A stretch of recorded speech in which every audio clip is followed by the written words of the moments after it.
Welcome to Podcast Name, where we explore the fascinating world of tech innovations and creative projects. Today, we're diving into a unique and exciting application called Slime OS, a launcher designed specifically for the PicoVision and other devices. So, what's the scoop on Slime OS? Let's unpack it.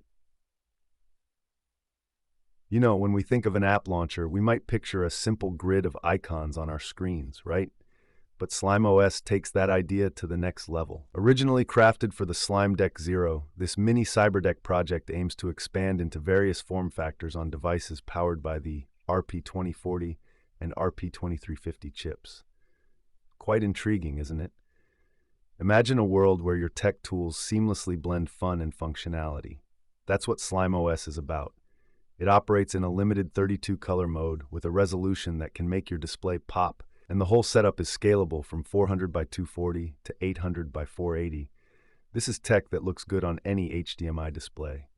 Who wouldn't want that kind of versatility? Now let's talk about setup. It's as easy as flashing a firmware build and replacing some files. No sweat. But let's not gloss over an important part: making apps for Slime OS. Developers, listen up. The framework provides libraries for killer graphics and controller management that can make your creativity come alive. Here's a thought-provoking nugget. Have you ever tried coding but felt overwhelmed by all the technicalities? Slime OS hopes to remedy that with its user-friendly libraries. For instance, there's an sos.gfx library for drawing shapes and text. Isn't that just so accessible for budding developers? Now, I've got to mention a few challenges that Slime OS faces. It's still in an experimental stage. Imagine trying to cook a recipe with half the ingredients missing. Right now, it only supports I2C keyboards, and it's hoping to add USB keyboard support soon. The idea of upside-down apps makes it sound like some quirky tech magic, doesn't it? But it simply points to the evolution of the software as it adapts and grows. If you've dealt with software glitches or bugs in your tech adventures, this scenario might feel all too familiar.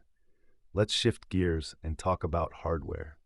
Slime OS currently thrives on a selective set of devices, but the vision is expansive, bringing the potential for wider compatibility across different RP2040 and RP2050 boards. What's also interesting is the keyboard component. It's based on a remote, which might not sound very conventional for an app interface. It reminds me of just how resourceful creators can be. They're even sharing some of their hardware to help others join in on the fun. Talk about community spirit. And then there's the expansion port. It's fascinating how the PicoVision integrates with a specific model of expansion, but it hits a slight snag due to design quirks that can affect performance. It's like that friend who's super fun to hang out with, but always shows up late. Potential with a few bumps along the way. As we wrap up today's delve into the world of Slime OS, it's evident that tech, especially in the DIY realm, is about experimentation and creativity. You start with a solid idea and add your personal touch. Every challenge faced is merely a stepping stone to innovation.